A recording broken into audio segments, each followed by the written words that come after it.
Hey humans, what's up? I'm Breanne Williamson. Thank you so much for clicking on this video. If this is your first time to my channel, welcome. What a time to jump in. We're on episode 4 of the Ultimatum Queer Love Season 2. We're recapping it. We're giving all of our opinions. This is like a queer, trashy reality television book club. And if you feel like you're joining us a little too late, you want to go back and watch the other recaps first, please do. They will be in the playlist. And if you just want to start here, or if you're returning because you've watched every other video I've posted on the Ultimatum, then welcome back. I'm happy to have you. Now, a lot of you are watching and returning without subscribing, which it's breaking my heart. Jokes aside, as a queer creator, it really helps me out in trying times in this world as an LGBTQ plus person trying to carve out space.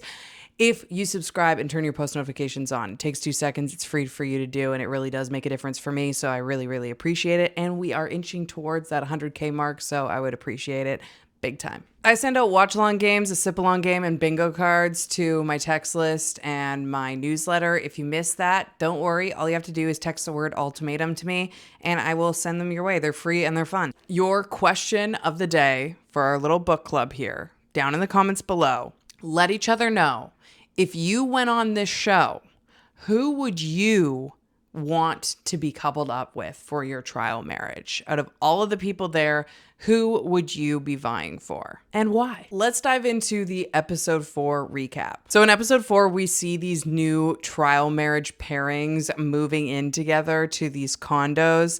Something that I think a lot of people don't realize is that they are staying in the same condo building. So it's kind of funny because we will go on to see that they run into each other in the like common areas, like the pool and in the hallways.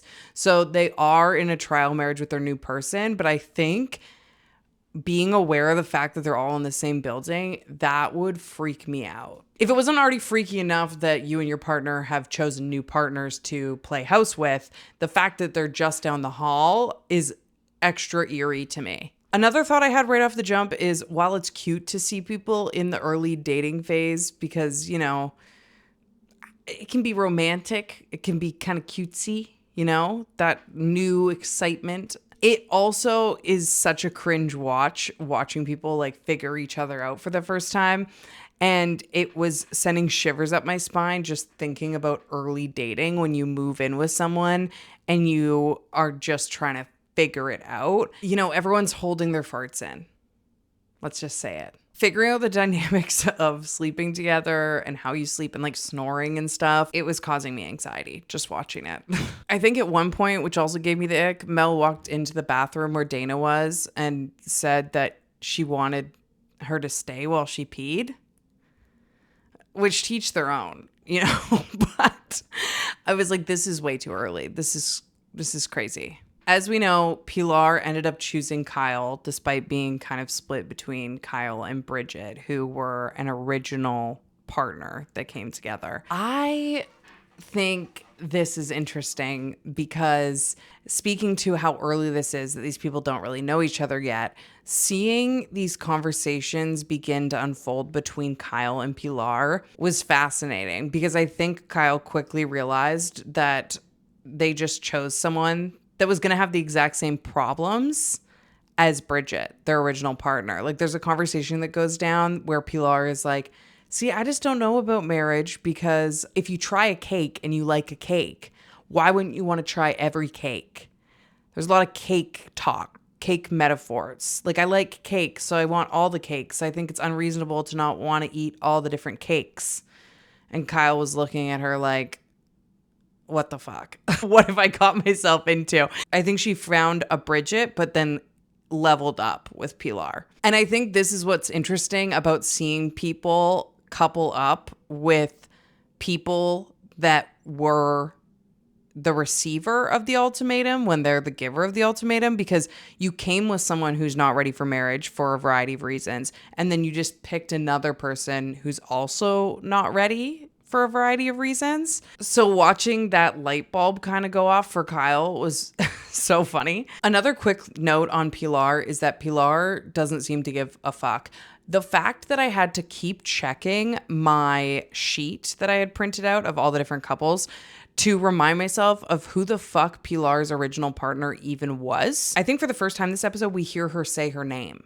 Before this, anything she's talked about is her own journey with coming out and her family, but nothing to do with her partner or like being stressed about losing her partner. If I was Haley watching this back, I'd be like, you don't even know I exist. So the things that I liked about Pilar originally, they're starting to crumble a little bit, just because I think it's strange that she came with one of the longest relationships there, a 10-year relationship. I think that is the longest relationship there. And she doesn't seem to care that much about the person she came with or losing it. I still stan Megan and Haley so hard. They are so cute. And can we talk about how Megan is yoked? Jacked up. I mean, personal trainer is right. It's super interesting to see the difference of dynamic with Dana and her new partner, Mel, and Megan and her new partner, Haley, because one feels so drama driven, like the excitement of lust and physicality and flirtation. And then Megan and Haley just have such a sweet way of communicating with one another. And it feels so grounded. It feels like they're really laying a foundation of friendship and getting to know each other on a deep, really truthful, vulnerable level. And then it's building to romance, which is beautiful to see. Like they have a really beautiful conversation about Megan's family dynamics. And I think Megan, through that conversation, seemed to be having a lot of breakthroughs. And I like teared up. I thought it was so beautiful. And again, I keep saying it, but I stan them. Megan at one point said something really cute too. She said, I feel like we are taking turns taking care of each other, which I thought is beautiful. Like that is a dream in a relationship, in my opinion. Also, they were sharing lip chap. I thought that was funny. My official eye roll line from Mel of this episode is when she said to Dana, and I quote, I'm more open to the idea of possibly getting married. I'm more open to the idea of possibly getting married. There's 3 maybes in there. So again, we're seeing Dana kind of have this light bulb moment of, wow, I picked another person who got given the ultimatum. We had 2 big drama moments during this episode. One was AJ leaving to meet Brittany. Now, I'm not saying this is against the rules. I don't think production's going to stop this from happening, but it's definitely against the dynamic that you signed up for, right? You kind of agreed that you're going to have this trial marriage with this new person. So the fact that we find out that twice she has snuck out, oh my God, and the surveillance footage is giving everything this season. The fact that she snuck out twice and tried to do it in a sneaky way and then like obviously lied about it to meet Brittany. I feel for Brittany because obviously Brittany's getting nothing on her end with the experience with Marita. It seems like they're kind of having like a really awkward, weird slumber party. So obviously Brittany was like, I'm going to go see my girl. Like, where the fuck's AJ? And then AJ just went for it, which for Marie, I was like, yikes. But also I expected nothing less of AJ, if I'm being honest. And then our next big drama moment was we find out that Kyle and Pilar had a makeout at a bar. And this got revealed in the most awkward way. Kyle kind of immediately throws Pilar under the bus and says how uncomfortable they were with the kiss and that they didn't want it and it was all Pilar. That sort of language implies something very dangerous. And after we see Kyle kind of backtrack on that language and kind of admit that they were super guilty and feeling guilty about the kiss, so they put it on Pilar and made it seem like it just kind of happened to them, opposed to something that they were also actively moving towards with Pilar. I think it's so crazy that Kyle did that to Pilar. I found that language very unfair, and I would have been upset too if I was Pilar. At one point, Pilar says the quote, I can take the brunt of it if you want it to look a certain way, which I think was a pretty clear call out to Kyle. And she went on to elaborate that, you know, you've been cuddling me in bed. You've been flirting with me. You know, we went out dancing. We're doing all of this together. The dynamic is shared. I didn't get this idea out of nowhere. I also didn't like that Kyle suggested that Pilar was playing the game by giving words of affirmation. I like that they stood up for themselves on that, saying like, well, no, you've communicated to me that you like words of affirmation, so I'm trying to step up for you and give you that in this trial marriage. In the same way, I think if you told someone that your love language was acts of service and they were like, yeah, so I went grocery shopping, I cooked you dinner, I did your laundry.